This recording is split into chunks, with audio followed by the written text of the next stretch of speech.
Êxodo, capítulo 38. O altar dos holocaustos. Fez um altar de madeira de acácia para oferecer oferta de elevação, chamado altar dos holocaustos, com as seguintes medidas: 1,35 m de altura e, como era quadrado, com 2,25 m de cada lado.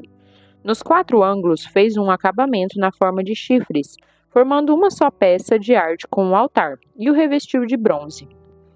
Fez também todos os utensílios do altar, os recipientes para recolher cinzas, as pás, as bacias da aspersão, os garfos para a carne e os braseiros. Fez também para o altar uma grelha de bronze em forma de rede, sob o rebordo do altar, embaixo desde a parte inferior até a metade do altar. Fundiu 4 argolas nas 4 pontas da grelha de bronze para que servissem de receptáculo aos varais. De madeira de acácia fez essas varas, revestiu-as de bronze e colocou-as nas argolas de bronze, fixadas nos 2 lados do altar, a fim de que pudessem locomover. O altar era, portanto, oco e feito de tábuas. A bacia de bronze. Fez uma bacia e sua base com bronze polido, o mesmo polimento com que se conseguiam fazer os espelhos de bronze usados pelas mulheres que serviam à entrada da tenda da presença de Deus, chamada de tenda do encontro ou da reunião. O átrio, o pátio do tabernáculo. Construiu também o átrio. O lado sul, para o Neguebe, tinha 45 metros de comprimento e cortinas externas de linho fino trançado, com 20 colunas e 20 bases de bronze, com os ganchos das colunas e suas vergas de prata. O lado norte igualmente media 45 metros de comprimento, com 20 colunas e 20 bases de bronze. Também os ganchos e as ligaduras das colunas eram de prata. O lado ocidental do mar, com as suas cortinas externas, mediam 22 metros e meio de largura, com 10 colunas e 10 bases, com ganchos e vergas de prata nas colunas. A parte oriental, que olha para o nascente, igualmente tinha 22 metros e meio de largura. Havia cortinas de 6 metros e 65 centímetros de comprimento em um dos lados da entrada, com 3 colunas e 3 bases, e cortinas de 6 metros e 75 centímetros de comprimento no outro lado da entrada do átrio, também com 3 colunas e 3 bases. Todas as cortinas em volta do átrio eram feitas de linho fino trançado. As bases das colunas eram de bronze. Os ganchos, todos os suportes e a parte superior das colunas eram de prata. E todos os postes que serviam como colunas do átrio eram unidos por suportes também de prata.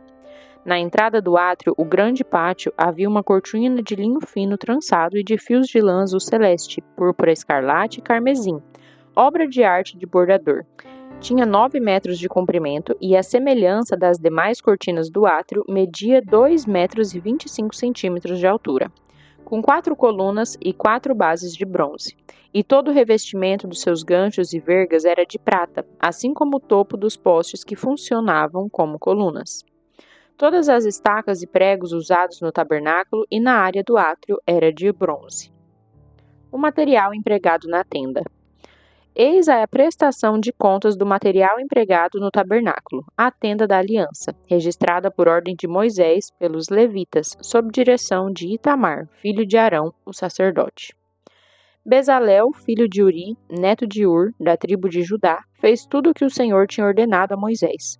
Com ele estava Aholiabe, filho de Aizamaque, da tribo de Dan, artesão e projetista, e também hábil em desenhar figuras por meio do bordado sobre linho fino, os quais sabia tecer com fios de lã azul celeste, púrpura escarlate e carmesim. O total do ouro empregado na obra entre todos os trabalhos de arte do santuário, ouro este que provinha das muitas ofertas de todo o povo, foi o equivalente a 1 tonelada, com base no peso padrão do santuário. O peso da prata recebida dos que foram contados no recenseamento da comunidade foi superior a 3,5 toneladas, igualmente com base no peso padrão do santuário. 6 gramas para cada um dos recenseados, quer dizer, para 603.550 homens de 20 anos de idade para cima. As 3,5 toneladas de prata foram usadas para fundir as bases do santuário e do véu, 100 bases feitas de 3,5 toneladas, 35 quilos usados em cada base. 20 quilos e 300 gramas foram utilizados para fazer os ganchos para os postes erguidos em forma de coluna, para revestir as partes superiores dessas colunas e fazer suas vergas. O peso do bronze recebido como oferta movida pelo povo foi de 2,5 toneladas. Com esse bronze fez as bases da entrada da tenda do encontro, o altar de bronze, sua grelha e todos os acessórios do altar, as bases do átrio ao redor, as bases da porta do átrio e todos os pregos e estacas utilizados no tabernáculo e em toda a área do átrio. Êxodo, capítulo 39. As roupas sagradas dos sacerdotes. Com fios de lã azul celeste, púrpura violeta e carmesim, fizeram as vestimentas sacerdotais litúrgicas para ministrar no lugar santo. Do mesmo modo, fizeram as roupas sagradas de Arão, exatamente como Yahvé tinha orientado Moisés. O éfode, a estola sacerdotal. Fizeram o colete sacerdotal de linho fino trançado e de fios de ouro e de fios de lã azul celeste, púrpura escarlate e carmesim. E bateram ouro em finas placas, das quais cortaram filetes de ouro a fim de serem bordados sobre o linho fino juntamente com os fios de lã azul celeste, púrpura escarlate e carmesim, num notável trabalho artístico. Tinha o colete sacerdotal suas ombreiras que se juntavam às suas extremidades e assim se uniam. O cinto que estava em cima para apartá-lo formava uma só peça com ele e era confeccionado com o mesmo material: fios de ouro, linho fino retorcido, fios de lã azul celeste, púrpura escarlate e carmesim, exatamente como o Senhor havia orientado Moisés.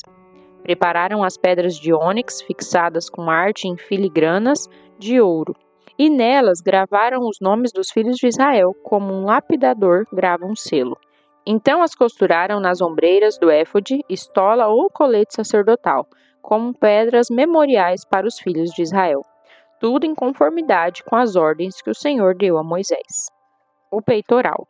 Fizeram o peitoral, trabalho artístico trançado da mesma feitura do colete sacerdotal: fios de ouro, fios de linho retorcido, fios de lã azul celeste, púrpura escarlate e carmesim. Era quadrado e o fizeram dobrado em 2, com 1 palmo de comprimento e de largura. Colocaram nele engates de pedras preciosas dispostas em 4 filas.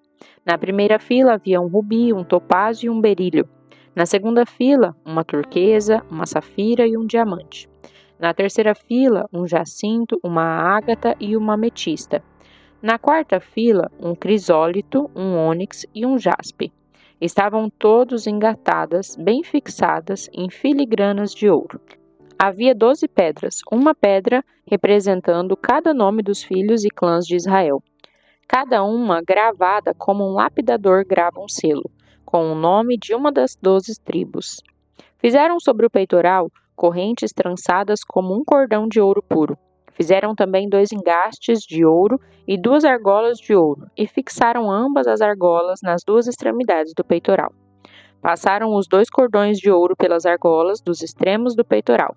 Fixaram as 2 pontas dos cordões nos engastes e os prenderam nas 2 ombreiras do éfode, o colete sacerdotal, em sua parte dianteira. Fizeram 2 argolas de ouro que puseram nas 2 pontas do peitoral, na sua orla que atravessava o colete sacerdotal por sua parte inferior. Fizeram também outras 2 argolas de ouro e fixaram nas 2 ombreiras do colete sacerdotal em sua parte inferior dianteira, perto da juntura, logo acima do cinturão do colete sacerdotal. Juntaram bem as argolas do peitoral às argolas do colete ou estola sacerdotal, com um cordão azul celeste, ligando-o ao cinturão, para que o peitoral não se separasse do colete sacerdotal, tudo em conformidade com o que o Senhor havia orientado a Moisés. O manto sacerdotal. Fizeram um manto do colete sacerdotal inteiramente de fios de lã azul celeste, obra de arte de tecelão, com uma abertura central. Em volta dessa abertura havia uma dobra tecida como uma gola, para que não se rasgasse. Fizeram em toda a barra do manto aplicações em forma de romãs de linho fino trançado e de fios de lã azul celeste, púrpura escarlate e carmesim. Também fizeram pequenos sinos de ouro puro, atando-os em torno da borda do manto. Os sinos e as romãs se alteravam por toda a borda do manto. Tudo feito para ser usado ao se ministrar, como o Senhor havia orientado Moisés. vestimentas para os sacerdotes. Fizeram também para Arão e seus filhos as túnicas tecidas de linho fino, o turbante de linho fino, os barretes de linho fino, os calções de linho retorcido e o cinturão de linho fino retorcido de fios de lã azul celeste, púrpura escarlate e carmesim, obra de arte de bordador, como o Senhor havia ordenado a Moisés. O símbolo da consagração total. Depois confeccionaram a flor de ouro puro, sinal da sagrada consagração, e nela gravaram, como num selo real, a inscrição: consagrado ao Senhor. Em seguida usaram um cordão de lã azul celeste para prendê-lo na parte de cima do turbante, exatamente como o Senhor havia orientado Moisés. O final e a entrega das obras. Assim foi concluída toda a obra do tabernáculo, a tenda da presença de Deus. Os filhos de Israel fizeram tudo de acordo com o que o Senhor havia orientado Moisés.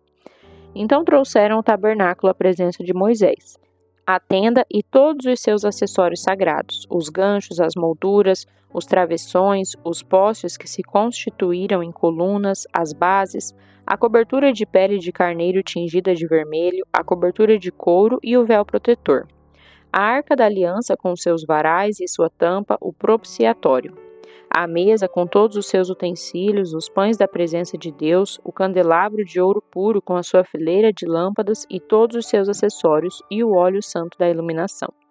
O altar de ouro, o bálsamo da unção, um incenso de perfume exclusivo e a cortina da entrada para a tenda. O altar de bronze com a sua grelha, suas varas para transporte e todos os seus utensílios sagrados, a bacia e sua base. As cortinas externas e a cortina para a entrada do átrio, as cordas e estacas da tenda do átrio, todos os acessórios sagrados para uso no tabernáculo, a tenda do encontro, e as vestimentas litúrgicas para oficiar as cerimônias sagradas no lugar santo, tanto as vestes santas para Arão, o sacerdote, como as roupas dos seus filhos para quando servissem como sacerdotes. Os filhos de Israel realizaram toda a obra conforme o Senhor havia ordenado a Moisés. Moisés inspecionou todo o trabalho e constatou que tinha feito tudo de conformidade com o que o Senhor tinha orientado. Então Moisés os abençoou. Êxodo capítulo 40. A consagração do tabernáculo. Então falou Yahvé a Moisés orientando: no primeiro dia do primeiro mês levantarás a habitação do Senhor, a tenda do encontro. Colocarás nela a arca da aliança do testemunho, e a protegerás com o véu, a cortina sagrada à frente da arca. Trarás a mesa e arrumarás sobre ela todos os seus devidos elementos. Trarás também o candelabro e nele instalarás suas lâmpadas. Prepararás o altar de ouro para o incenso diante da arca da aliança e colocarás o véu, a grande cortina, à entrada do tabernáculo. Colocarás o altar dos holocaustos diante da entrada do tabernáculo da tenda do encontro. Porás a bacia entre a tenda do encontro e o altar, e nela colocarás água. Estabelecerás o átrio, o grande pátio ao redor, e levantarás o véu na porta do átrio. Tomarás do bálsamo da unção e ungirás o tabernáculo e tudo o que está dentro dele. Tu o consagrarás com todos os seus utensílios sagrados, e ele será santíssimo. Ungirás o altar dos holocaustos com todos os seus acessórios. Consagrarás o altar, e o altar será igualmente santíssimo. Ungirás a bacia e sua base, e as consagrarás. Depois convocarás Arão e os seus filhos para se aproximarem da entrada da tenda do encontro. Tu os lavarás com água, e vestirás Arão com as vestimentas sagradas. Tu o ungirás e o consagrarás para que possa servir plenamente como sacerdote. A seus filhos, tu os convocarás a fim de que se aproximem e os vestirás com as túnicas santas. Tu os ungirás, como ungistes o pai deles, para que também possam exercer plenamente o ministério do serviço sacerdotal. Isso se fará para que a unção deles lhes confira um sacerdócio perene, geração após geração. Moisés realizou tudo em conformidade com o que o Senhor lhe havia ordenado.